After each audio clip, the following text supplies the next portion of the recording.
ખબરોમાં બન્યા રહેવા માટે બેલ આઇકોન દબાવો અને એબીપી અસ્મિતાને સબસ્ક્રાઇબ કરો. કોરોનાના કપરા કાળમાં જ્યાં લોકો ઘરની અંદર કેદ છે તેવામાં ડોક્ટરની સલાહ આપને ઘર બેઠા મળી રહે, આપના પ્રશ્નોનો ઉકેલ મળી રહે, તેનો જવાબ મળી રહે તે માટે અમે આ રજૂઆત લઈને આવ્યા છે. અમારી સાથે જોડાઈ ગયા છે એમડી ફિઝિશિયન ડોક્ટર નેહલ સાધુ. ડોક્ટર નેહલ, આપનું સ્વાગત છે એબીપી અસ્મિતામાં.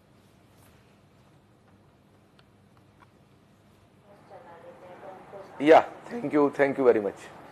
ડોક્ટર નેહલ, અત્યારના જે આંકડા છે આપને ખબર જ હશે કે દેશભરમાં જ્યાં 31,000થી વધુ કેસ છે અને 1,000 જેટલા મોત પણ થઈ ચૂક્યા છે. ગુજરાતમાં પણ આંકડા ઘણા આગળ છે, એટલે 3,794 આંકડા છે પોઝિટિવ કેસના અને એમાં પણ 182 જેટલા મોત. આ આંકડાઓ તમારા મતે અપેક્ષિત હતા કે આનાથી પણ સ્થિતિ વધુ ગંભીર હોઈ શકી હોત કે હજુ આના આપણે કંઈક કરવાની જરૂર છે?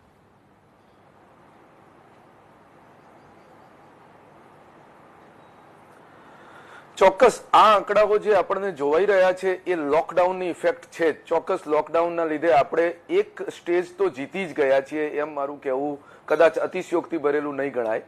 કારણ કે આ સ્ટેજની અંદર જે ડેવલપ કન્ટ્રી છે, જે યુરોપિયન કન્ટ્રી છે, ઇટલી, સ્પેન, ફ્રાન્સ, ઇવન યુએસએની હું વાત કરું તો ત્યાં લાખોની અંદર આંકડાઓ આવી ગયા હતા. અને આપણી જો વાત કરીએ તો આપણે કદાચ 30-31,000 કેસ જે તમે મને કહ્યા એ પ્રમાણેના છે અને એમાંથી કદાચ 900,000 જેટલા મૃત્યુ થયા છે અને મોટા ભાગના સાજા થઈને ઘરે જઈ રહ્યા છે. એટલે એવું પણ નથી કે આપણે કેસ ઓછા સ્કેન કરી રહ્યા છે.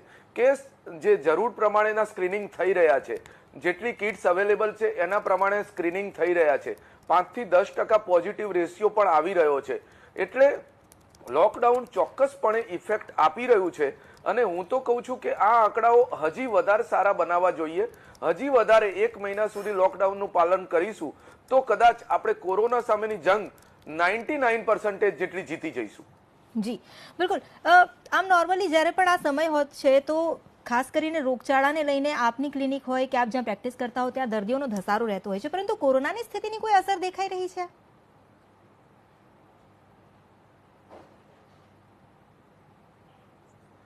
ચોક્કસ કોરોનાની સ્થિતિના લઈને અમારું જે મેડિકલ એસોસિએશન છે એમાં પણ એક પ્રકારનો અમે બધાને મેસેજ ફોરવર્ડ કરેલો છે કે અનનેસેસરી ઓપીડીમાં ભીડ નહીં બનાવી. ઓપીડી જ્યાં પણ ચાલે છે, જનરલ પ્રેક્ટિશનરને પણ સમજાવવામાં આવેલું છે કે ઓપીડી જ્યાં પણ ચાલે છે ત્યાં 2 જ પેશન્ટને તમે બહાર વેઇટિંગમાં બેસાડો અને જે ફીવરવાળા દર્દી જે છે, શરદી ખાંસીવાળા દર્દી છે, એને સમજાવીને એનો COVID-19 કરાવવાનો ટ્રાય કરો. એને સમજાવીને COVID-19 સેન્ટરમાં જ મોકલી દો. જે બ્લડ પ્રેશર, ડાયાબિટીસના એજેડ દર્દીઓ છે એમને મારી ખાસ અપીલ છે કે તમારા ડોક્ટરને ટેલિફોનિક ફોન કરી અને 1 મહિનાની દવાઓ વધુ પ્રિસ્ક્રાઇબ કરાવી દો અને ઘરે જ રહો. કારણ કે જે ઓપીડી છે ડોક્ટર્સની ત્યાંથી પણ સ્પ્રેડ થવાની શક્યતા વધી જતી હોય છે. એટલે આ રીતે જ સમજાવવામાં આવે છે. પાછો સમર છે, સમરની અંદર ખાસ કરીને વાયરસ જે છે એ ઓછો સંક્રમિત થતો હોય છે. એટલે કદાચ આપણે સમરથી પણ જીતી જઈશું. બિલકુલ. ખાસ કરીને આ ઉનાળો પણ છે, એટલે ઉનાળામાં ઘણીવાર અલગ અલગ રોગ થતા હોય છે, પાણીજન્ય રોગચાળો હોય કે પછી ગરમીને કારણે જે રોગ થતા હોય. આવી બધી સ્થિતિમાં લોકો સામાન્ય રીતે ડોક્ટર પાસે જતા હોય છે, પરંતુ લોકડાઉનમાં તેઓ જઈ ના શકે તો શું કરવું જોઈએ?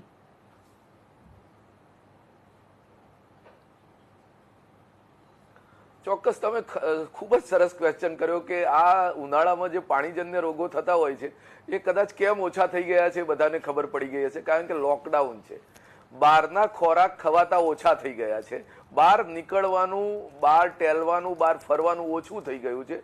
ધેટ્સ વાય જે પાણીજન્ય રોગો હતા, ડાયરિયા હતા કે જે કોલેરા, ઝાડા, ઉલટી, જેને ટાઇફોઇડ વગેરે, જોન્ડિસ વગેરે રોગ ખરેખર ઓછા થઈ ગયા છે અને એનું કારણ લોકડાઉન છે. બહારનો ખોરાક ખવાતો નથી, શુદ્ધ ઘરમાં જ રહેવાય છે, ઘરનો જ ખોરાક ખવાય છે, એટલે કદાચ એ રોગ ઓછા થયા છે. બિલકુલ. અને આ ઉપરાંત અત્યારે લૂ લાગવી એવા પણ થઈ શકે, કારણ કે આપણે ભલે માનીએ લોકડાઉન છે પરંતુ તેમ છતાં કેટલી એવી ક્ષેત્ર છે કે જેમાં લોકોની અવરજવર છે, જેમ કે સરકારી કચેરી હોય કે પછી મીડિયા કર્મીઓ હોય. આવા સમયમાં લૂ લાગવી ખૂબ સામાન્ય વાત છે. સિઝન ચેન્જ થઈ એટલા માટે સિઝનલ ફ્લૂ પણ ઊભા થઈ રહ્યા છે, એના કેસ પણ આવી રહ્યા છે. તો આવા કેસમાં દર્દીઓને આપ શું કહેશો અત્યારે, ખાસ તો કારણ કે એ લોકો બહાર નથી જઈ શકતા?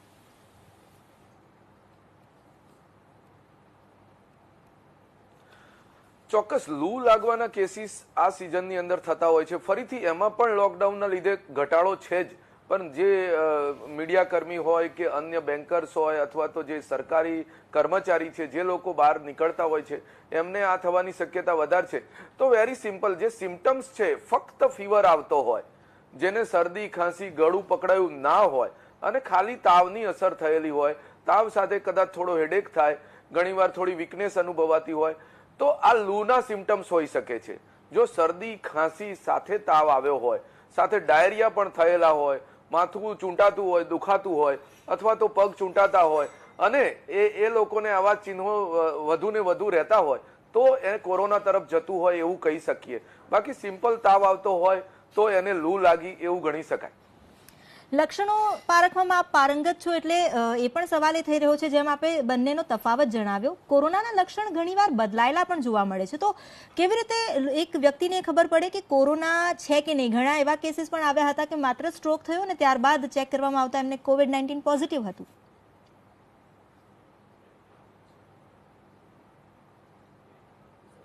ખૂબ જ સરસ ક્વેશ્ચન છે તમારો, કારણ કે કોરોના છે ને એના લક્ષણ છે, એના કરતા એના લક્ષણ નથી એવું પણ કહી શકાય. કારણ કે કોરોનામાં 80% કેસીસ જે જુવાનિયા છે, જે યંગ પેશન્ટ છે, એની અંદર ઘણીવાર કોઈ ચિહ્ન દેખાતું નથી, ઇવન ફીવર પણ આવતો નથી, એટલે એ કેરિયર બની જતા હોય છે.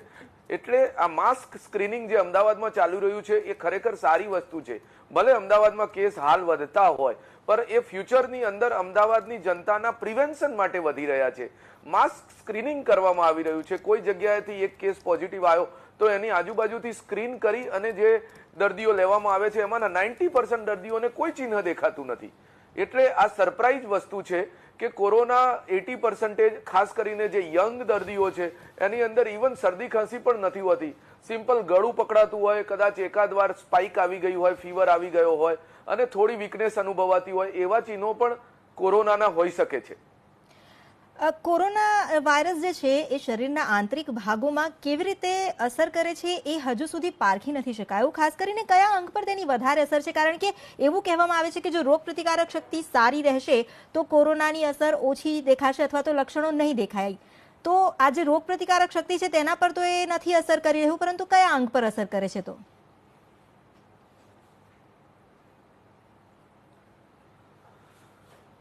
કોરોના છે ને એ સામાન્ય રીતે 95% કેસીસની અંદર ગળા સુધી જ લિમિટેડ છે અથવા તો સામાન્ય શરદી કરે છે અને લંગ સુધી જતો હોય છે.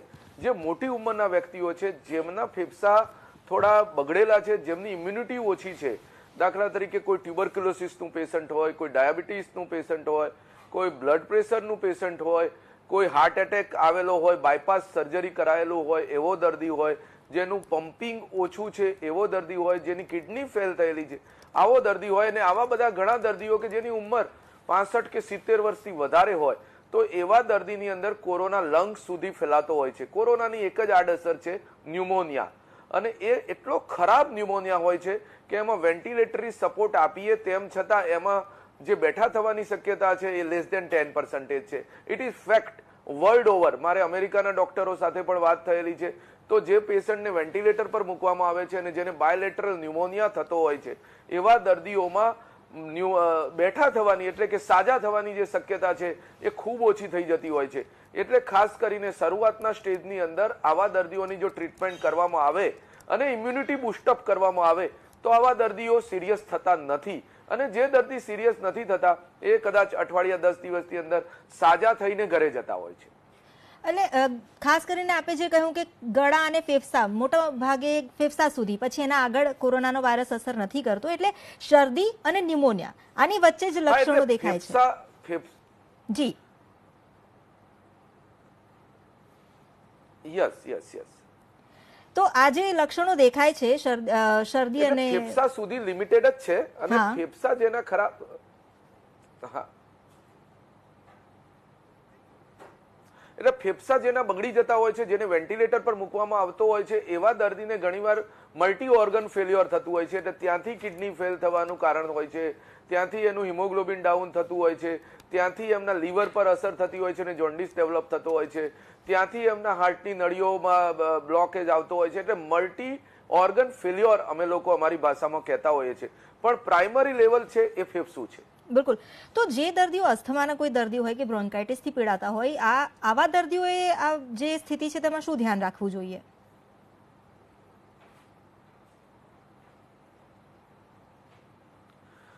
અસ્થમાના, બ્રોન્કાઇટિસના, ટ્યુબરક્યુલોસિસના જે દર્દીઓ છે એમને આવી સ્થિતિની અંદર 1 મહિનો હજી બહાર નહીં નીકળવું જોઈએ. જે લોકો ખરેખર બહાર નીકળવાનો પ્રયાસ કરતા હોય છે કે ભાઈ કરિયાણું લઈ આવીએ કે ભાઈ શાકભાજી ખરીદી આવીએ, તો આવા પેશન્ટ જે છે એમને નહીં જ નીકળવું જોઈએ. મારું તો એવું પણ માનવું છે કે સિનિયર સિટીઝને હજી 1 મહિનો પાડવો જોઈએ, એ લોકોએ ઘરે નહીં નીકળવું જોઈએ.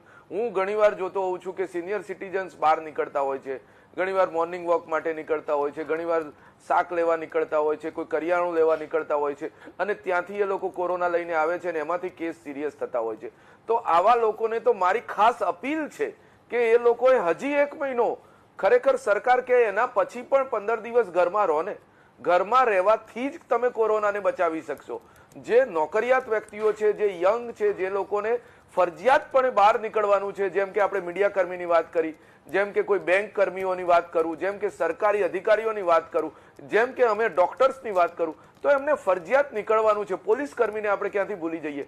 તો એવા લોકો બહાર નીકળશે, નહીં કે સિનિયર સિટીઝનો બહાર નીકળી જશે. સિનિયર સિટીઝનોને તો મારી હાથ જોડીને અપીલ છે કે એ લોકો ઘરમાં રહે, કારણ કે આમાં જે મૃત્યુનો દર છે, જે મૃત્યુ થઈ રહ્યા છે, એમાંના 50% નહીં, એમાંના 80% સિનિયર સિટીઝન છે અને એમાંના જે લોકો બીજા રોગોથી પીડિત છે એવા લોકો છે. તો ખાસ કરીને એવા લોકો જો ઘરમાં રહેશે તો મૃત્યુ દરને પણ ઘટાડી દઈશું અને કોરોનાને જલ્દી માત કરી શકીશું.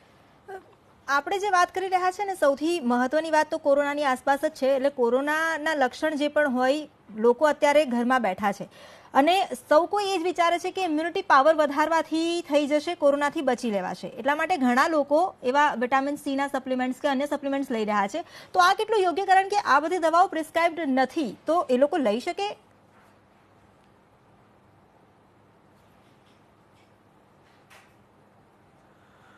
વિટામિન સી ની જે દવાઓ છે એ ખરેખર ન્યુટ્રાસ્યુટિકલમાં આવે છે, એટલે પ્રિસ્ક્રિપ્શન વગર લઈ શકાતી હોય છે. યુએસ ની એવી બધી જગ્યાએ તો આ નોર્મલ ઓટીસી પ્રોડક્ટ તરીકે પણ મળતી હોય છે. એટલે વિટામિન સી છે, વિટામિન બી કોમ્પ્લેક્સ છે, એ દવાઓ વિધાઉટ પ્રિસ્ક્રિપ્શન પણ લઈ શકાતી હોય છે. બીજી જે આયુષ મંત્રાલય પણ કહી રહ્યું છે કે જે જુદા જુદા ઉકાળા છે એ પણ વસ્તુઓ ઇમ્યુનિટી બુસ્ટઅપ કરતી હોય છે અને ઘરમાં રહી પૌષ્ટિક ખોરાક લેવાથી પણ ઇમ્યુનિટી બુસ્ટઅપ થતી હોય છે. જી, તો ઇમ્યુનિટી બૂસ્ટ કરવા માટે કયા કયા ઉપાય છે? જે સપ્લિમેન્ટ્સની વાત કરી તો કઈ કઈ દવા લઈ શકે એમ છે, અને જો ઉકાળા છે કે કોઈ અન્ય આયુષ મંત્રાલય તરફથી કોઈ એવા સજાઓ આપવામાં આવેલા છે, તો શું કરવું જોઈએ?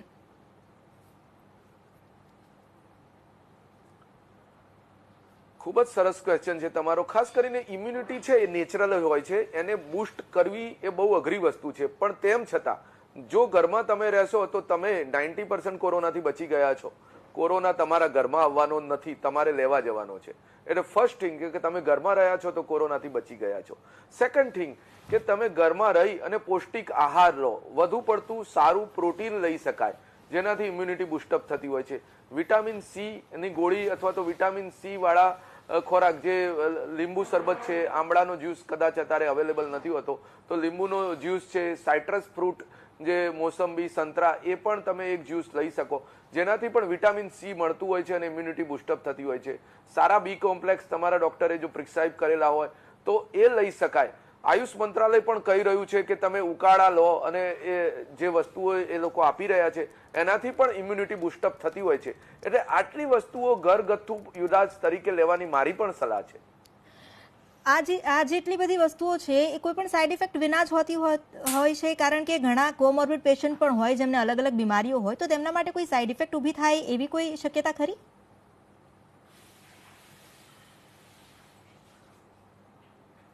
ના, કોઈ સાઇડ ઇફેક્ટ નથી. મેં દવાઓની તો વાત કરી જ નથી. હું દવાઓની વાત કરું તો વિટામિન સી અને જે બી કોમ્પ્લેક્સ છે એની જ વાત કરી છે. બીજું અન્ય જે ન્યુટ્રાસ્યુટિકલ વસ્તુઓ છે તમારા ઘરમાંથી પ્રોટીન ખોરાકમાંથી જ મળી રહે છે. અને આયુષ મંત્રાલયે જે સલાહ આપી છે એ પ્રમાણે ઉકાળાની વાત કરી છે. હું હાઇડ્રોક્સીક્લોરોક્વિન કે એઝિથ્રોમાઇસિનની ફેવર નથી કરતો. હું કોઈને એ પણ સલાહ નથી આપતો કે એ દવાઓ લેવી જોઈએ. એનાથી કોઈ પ્રિવેન્શન નથી મળતું. એ ડોક્ટરની સલાહ મુજબ કોઈને COVID-19 પોઝિટિવ આવે એના પછી અપાતી ગોળીઓ છે. એટલે એ ઘર બેઠા એ પ્રોફાઇલેક્ટિક તરીકે અગમચેતી રૂપે જો એ લેવાતી હોય તો એ ખોટી વસ્તુ છે. બિલકુલ. એટલે હાઇડ્રોક્સીક્લોરોક્વિન હોય કે પછી બીજી એઝિથ્રોમાઇસિન છે, આ સિવાય પ્લાઝમા થેરપી જે અત્યારે કોરોનાના જે પેશન્ટ છે તેઓને થેરપી રૂપે આપવામાં આવે છે, તો લોકો એ સમજવાની જરૂર છે કે આ બંનેમાં એક તફાવત છે.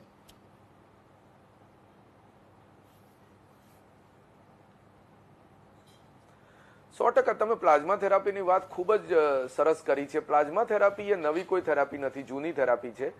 ગુલિયન બાર સિન્ડ્રોમ જે ન્યુરોલોજીકલ ડિસઓર્ડર હતા એમાં પણ પ્લાઝમા ફરેસિસ કરતા હતા. અમે લોકો પણ સિવિલમાં જ્યારે હું હતો એઝ એ આસિસ્ટન્ટ પ્રોફેસર ત્યારે પણ ઘણા દર્દીઓને અમે એ રીતે સાજા કરેલા છે. પ્લાઝમા થેરાપી એ ફક્ત ને ફક્ત ક્રિટિકલ પેશન્ટ માટેની થેરાપી છે. એ કોઈ નોર્મલ દર્દીને અપાતી નથી. જે લોકો વેન્ટિલેટર ઉપર છે, જેમને કોઈ હોપ બાકી નથી, એવા દર્દીને કોઈ સાજા થયેલા દર્દીનું પ્લાઝમા લઈ અને એના બ્લડને મેચ થતું હોય અને આપવામાં આવે, એ જ થેરાપી છે. અને એમાં પણ રિઝલ્ટ કેવા છે એ પણ હજી ઇન્વેસ્ટિગેશન અંડર છે. એટલે પ્લાઝમા થેરાપી એ કમ્પલ્સન નથી, એ ફક્ત સિરિયસ દર્દીઓ જે વેન્ટિલેટર પર છે એવા દર્દીઓને કરવામાં આવતી થેરાપી છે. ડોક્ટર નેહલ, અહીં એક સવાલ એવો થાય છે, કારણ કે લોકો એવું સમજે છે કે જ્યારે પ્લાઝમા થેરપી હવે વાપરવામાં આવી રહી છે તો આપણે કોરોનાથી બચી ગયા કારણ કે ઇલાજ છે, પરંતુ કાલે જ સંયુક્ત સચિવે એવું કહ્યું હતું કે પ્લાઝમા થેરપી એ માન્ય ટ્રીટમેન્ટ નથી. તો લોકોએ શું સમજવાની જરૂર છે કે અગર કોવિડ પોઝિટિવ આવે પણ છે તો પ્લાઝમા થેરપી એ 100% સાચી વાત છે. જી,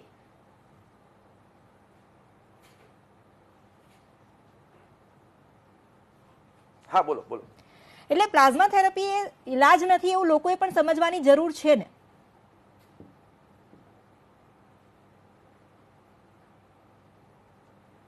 સો ટકા સાચી વાત છે કે પ્લાઝમા થેરાપી એ રિસર્ચમાં જ છે. એ પણ વેક્સિન જેવી જ રિસર્ચ ચાલી રહ્યું છે. એટલે પ્લાઝમા થેરાપી એ કોઈ ઇલાજ નથી. બીજું, લોકોને ગભરાવાની કોઈ જરૂર નથી. બધાને કઈ પ્લાઝમા થેરાપીની જરૂર નથી પડવાની. જે દર્દીઓ વેન્ટિલેટર ઉપર છે અને એમાં પણ જે દર્દીઓ વધારે ક્રિટિકલ છે એવા દર્દીઓને પ્લાઝમા થેરાપીની જરૂર છે. તમે કહ્યું એ પ્રમાણે 31,000નો આંકડો છે, એમાંથી કદાચ 8,000 જેટલા દર્દીઓ ડિસ્ચાર્જ થઈને ઘરે ગયા છે, 1,000 મૃત્યુ પામ્યા છે. એટલે 20 to 23,000 દર્દીઓ જે હાલ એક્ટિવ છે એમાંના ફક્ત 100 કે 125 વચ્ચેના દર્દીઓ જ વેન્ટિલેટર ઉપર છે. બાકીના દર્દીઓ તો એકદમ સેટલ છે અને એ દર્દીઓ સાજા થઈને ઘરે જ જવાના છે. એટલે જે ઘરમાં બેઠેલા લોકો છે, જે હાલના નાગરિકો છે, એમને 1% પણ ગભરાવાની જરૂર નથી.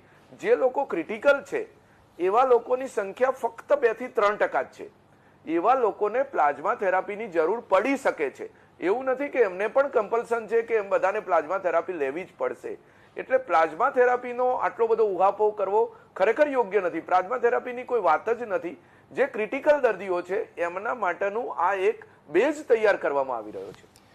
અહીં આપણે જે રિકવરી રેટની પણ વાત કરી એ ઉપર જઈ રહ્યો છે, સારી વાત છે, પરંતુ રિકવરી રેટની સાથે એક મુદ્દો એવો છે કે ક્યાંક એવા પણ કિસ્સા સામે આવ્યા જ્યાં COVID-19 પેશન્ટ જેઓ પોઝિટિવ હતા, નેગેટિવ થયા, એટલે તેમને ડિસ્ચાર્જ કરવામાં આવ્યા હોસ્પિટલમાંથી, પરંતુ ત્યારબાદ ફરીથી લક્ષણો દેખાયા અથવા તો એમનેમ ટેસ્ટ કરવામાં આવ્યા અને પોઝિટિવ થયા.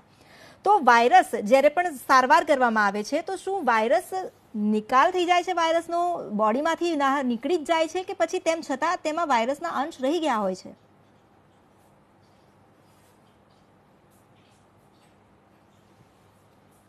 ના, ખૂબ જ અગત્યનો ક્વેશ્ચન છે અને વર્લ્ડ લેવલે આ ક્વેશ્ચન ચર્ચાઓ જ જોઈએ. પણ બહુ ઓછા કેસ સામે આવેલા છે. વુહાનમાં પણ અમુક કેસ એવા બન્યા હતા કે જે પોઝિટિવ થયા, પછી નેગેટિવ થયા અને ફરીથી પોઝિટિવ થયા. પણ ત્યાંના સાયન્ટિસ્ટો એક સરસ વસ્તુ શોધી કાઢી હતી કે જે ફરીથી પોઝિટિવ થયેલા હતા એ કેરિયર નહોતા, એ કોઈને ઇન્ફેક્શન નહોતા ફેલાવતા. એટલે એ જે દર્દીઓ હતા એનાથી ગભરાવાની જરૂર નહોતી. એટલે આવા કેસ બહુ ઓછા છે. કદાચ 0.1% થી પણ ઓછા કેસ જે ફરીથી મહિનાની અંદર ફરીથી સિમ્ટમ આવ્યા અને પોઝિટિવ થયા. આપણે પણ પાટણમાં કદાચ 1-2 કેસ આવા નોંધાયા છે. પર એ કેસો જે સ્ટડી થયેલો છે, જે સાયન્ટિસ્ટોનો સ્ટડી છે, એ પ્રમાણે they are not carrier. So nothing to worry about that cases. બિલકુલ. એટલે ચિંતાની વાત એમાં નથી કે એ લોકો કેરિયર બને અને અન્ય લોકોને સંક્રમણ ફેલાવે. તેમ છતાં અત્યારે આપણે લોકોએ બધાએ એ સાવચેતી રાખવાની જરૂર છે કે કોરોના આપણા સુધી ના પહોંચે. તો આપના તરફથી, અમારા માધ્યમથી આપ પણ કોઈ અપીલ કરવા માંગતા હોવ એવા દર્દીઓને પણ કે જેઓ અત્યારે હોસ્પિટલ નથી જઈ રહ્યા અથવા તો પોતાની નાની એવી તકલીફો માટે હોસ્પિટલનો રસ્તો અપનાવીને કોરોનાને નોતરી રહ્યા છે?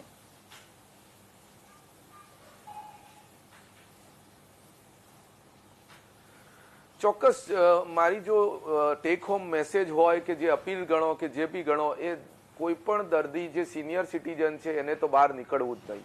કોઈ કામ એમનું એવું નથી હોતું કે જે એમના બહાર જયા વગર ના થતું હોય. એટલે પહેલા તો સિનિયર સિટીઝને ઘરની બહાર નહીં નીકળવું. જે લોકો યંગ પણ છે એ લોકો બહાર નીકળે છે તો કમ્પલસરી માસ્ક પહેરીને નીકળવું. જો બે લોકોએ માસ્ક પહેરેલું હશે અને બેમાંથી એક કોરોનાનો પોઝિટિવ કેસ હશે તો એ કેસ બીજાને ફેલાવવાની શક્યતા બહુ ઓછી થઈ જશે. લેસ દેન 5% આંકડાઓ બતાવે છે. એટલે માસ્ક પણ કમ્પલસન છે. ગવર્મેન્ટે પણ કમ્પલસન કર્યું છે કે બહાર નીકળો ત્યારે માસ્ક પહેરવું. ખાસ કરીને જરૂર ના હોય તો નીકળવું જ નહીં. અને જો નીકળો તો માસ્ક પહેરવું. જે પણ જગ્યાએ જાઓ ત્યાં જો હાથ ધોવાની વ્યવસ્થા હોય તો હાથ ધોઈ લેવા. કારણ કે આ પ્રૂવન વસ્તુ છે કે કોરોના કોઈ પણ સોફ્ટથી હાથ ધોવાથી મરી જતો હોય છે. અને આ પાકી વસ્તુ છે. 20 સેકન્ડ સુધી તમે હાથ, જે બતાવેલું છે અમારા NABH પ્રમાણે, એ પ્રમાણે જો હાથ સાફ કરવામાં આવશે તો કોરોના તમારા હાથમાંથી મરી જશે. અને એ તમારા હાથથી તમે જો મોઢા પર હાથ અડાડશો તો એ ફેલાવાની શક્યતા ઓછી રહેશે. આ જ વખતે ફરીથી બીજી એક વસ્તુ યાદ કરાવી દઉં, અને બહુ ઇમ્પોર્ટન્ટ ટિપ્સ છે કે તમે લોકો ગ્લોવ્સ તો પહેરો જ છો. જો ગ્લોવ્સ પણ ના પહેરેલા હોય તો તમારા હાથથી મોઢાને અડવાની જે તમારી જે ટેવ છે એના પર કંટ્રોલ કરવો જોઈએ ખાસ કરીને. કે અને જે લોકો જમણા હાથે કામ કરે છે એ લોકોએ ડાબા હાથે ડોલ હેન્ડલ છે એ બધું, કે સ્વિચ પાડવાની હોય. સ્વિચ ઘણીવાર હું આ ટેકનિક બતાવું કે આ રીતે પાડો. તમે આંગળીથી પાડતા હો તો પાછળથી તમે પાડો. તો આ બધી વસ્તુઓ જો કરવામાં આવશે ને તો કદાચ તમે બહારથી ઇન્ફેક્શન ઓછું ઘરમાં લઈને આવશો. બિલકુલ, તમારા એક હાથને પ્રિવેન્ટ કરી રાખો. જી ડોક્ટર નેહલ, આભાર આપનો. આપ અમારી સાથે જોડાયા. ચર્ચા હજુ લાંબી કરી શક્યા હોત પરંતુ સમયનો અભાવ છે. આભાર, આપ અમારી સાથે જોડાયા અને દર્શકોને તમામ માહિતી પૂરી પાડી.